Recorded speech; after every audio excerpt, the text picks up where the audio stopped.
আসসালামু আলাইকুম ওয়া রাহমাতুল্লাহি ওয়া বারাকাতুহু নাহমাদুহু ওয়া নাসাল্লি আলা রাসূলিল কারীম আম্মা বাদ আউযু বিল্লাহি মিনাশ শাইতানির রাজিম রাব্বিশরাহ লি সাদরি ওয়া ইয়াসসির লি আমরি ওয়াহলুল উকদাতাম মিন লিসানি ইয়াফকাহু কওলি।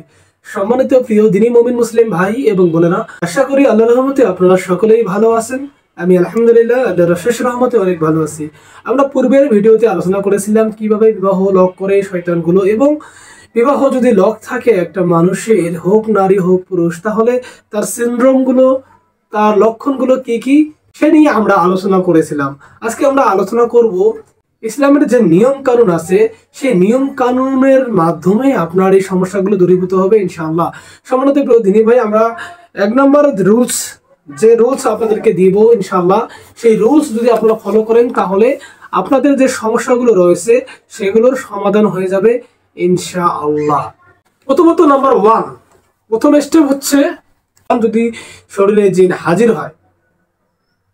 হয়ে কথা বলে যে আমাকে অমুক পাঠিয়েছে, এর বিয়ে হতে দেব না, নানান সমস্যা সম্মুখীন হন, তাহলে বুঝতে হবে এখানে শরীর জিন বডিতে অ্যাক্সেস নিয়েছে।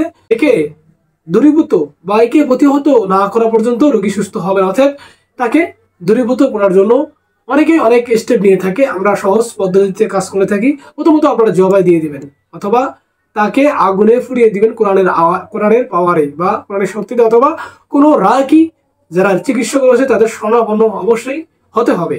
কারণ যেহেতু জিন হাজির হয়, সেহেতু এখন আর আপনাদের আন্ডারে নেই। তার বডি, তার শরীর পুরোটাই শয়তানের আন্ডারে, জিনের আন্ডারে। অতএব আপনাদের চিকিৎসার শরণাপন্ন হতে হবে। নাম্বার 2, আর যদি রোগী বেহুশ না হয়, যদি দূর থেকে সমস্যা করে, সেক্ষেত্রে আপনাদেরকে করতে হবে কি, তাকে আমল করতে হবে। সকাল সন্ধ্যার যে মাসনুন আমলগুলো সেগুলো করতে হবে। তারপরে সালাত, আল্লাহ তাআলা প্রত্যেক নর নারীর উপর 5 ওয়াক্ত সালাতকে আবশ্যক তথা ফরজ করে দিয়েছেন। সময় মতো, ওয়াক্ত মতো 5 ওয়াক্ত সালাত আদায় করতে হবে। তারপরে হচ্ছে গান বাজনা বাদ্যযন্ত্র ত্যাগ করতে হবে। কোনো মতেই যেন গান বাজনা বাদ্যযন্ত্র তাদের ফোনে বা তারা যেন না শোনে। তারপরে হচ্ছে শোয়ার পূর্বে যখন সে ঘুমাতে যাবে তখন অবশ্যই উজু করবে এবং ঘুমানোর যে দোয়া পড়বে, এবং বিশেষ করে আয়াতুল কুরসি, সূরা ইখলাস, ফালাক, নাস, তারপরে সূরা বাকারার শেষের 2 আয়াত পাঠ করবে। তারপরে হচ্ছে রুকাইয়া, বিয়ে ভাঙ্গার জাদুর রুকাইয়া। ডিসক্রিপশন বক্সে আমাদের লিঙ্ক দেওয়া আছে, সেখান থেকে আপনারা রুকাইয়া শুনে নিতে পারবেন, অথবা ইউটিউবে সার্চ করলেই অনেক রুকাইয়া আছে। যে কোনো একটা প্রত্যেক দিন কমপক্ষে 1 থেকে 1.5 ঘন্টা শুনবেন। সম্মানিত প্রিয় মুসলিম ভাই এবং বোনেরা, তারপরে হচ্ছে আপনারা কোরআনুল কারীম থেকে বিভিন্ন দোয়া বা হাদিসের বিভিন্ন দোয়া আপনারা পাঠ করবেন। তারপরে হচ্ছে একটা স্পেশাল আমল, সেই আমলটা যদি আপনারা করেন তাহলে আপনারা দ্রুত জিন জাদু যে সমস্যাগুলো থেকে পরিত্রাণ পাবেন। সেই দোয়াটি হচ্ছে, লা ইলাহা ইল্লাল্লাহু ওয়াহদাহু লা শারীকা লাহু লাহুল মুলকু ওয়া লাহুল হামদু ওয়া হুয়া আলা কুল্লি শাইইন কাদির। এই যে এটা যদি কেউ 100 বার পাঠ করে, নবী করিম সাল্লাল্লাহু আলাইহি সাল্লাম বলেছেন এর অনেক মহিমা এবং এর অনেক ফজিলত রয়েছে। তার মধ্যে জিন বডিতে প্রবেশ করতে পারবে না, যদি প্রবেশ করেও সে দ্রুত গতিতে জ্বলে যাবে।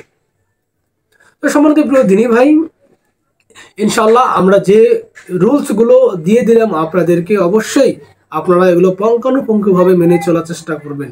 যদি আপনারা মানেন তাহলে ইহকালে এবং পরকালে দুটাতেই আপনাদের জন্য রয়েছে কি, আল্লাহর সম্মানিত, আল্লাহর দয়া, তারপরে আল্লাহর পক্ষ থেকে আমাদের যে পুরস্কার দিবেন মহান রব, সেটা কি, জান্নাত।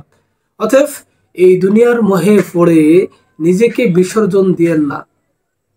নিজেকে বিসর্জন দিলে আপনার দুনিয়াতে হয়তো সাময়িক আনন্দ ভোগ করতে পারবেন, কিন্তু পরকালে আপনি জিরো হয়ে উঠবেন।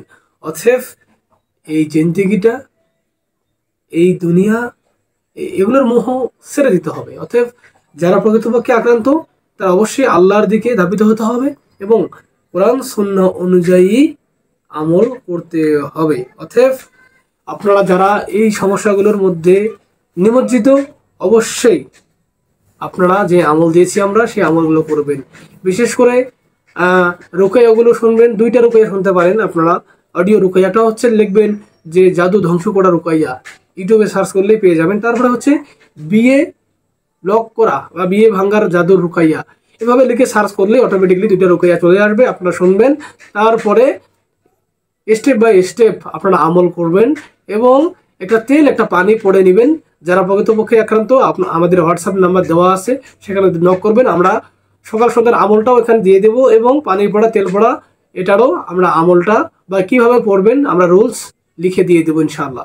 তো সম্মানিত প্রিয় দিনী ভাই, বক্তব্য দীর্ঘায়িত নয়, যেহেতু এখন আমাকে একটা রুগী দেখতে হবে, ভিডিও কলে দেখবো অবশ্য, এই জন্য বেশি বক্তব্য আর বেশি লং করতেছি না। আজকে আপনাদের মাঝে এখানেই। সুবহানাকাল্লাহুম্মা বিহামদিকা আশহাদু আল্লা ইলাহা ইল্লা আনতা আস্তাগফিরুকা ওয়া আতুবু ইলাইক। আসসালামু আলাইকুম ওয়া রাহমাতুল্লাহি ওয়া বারাকাতুহু।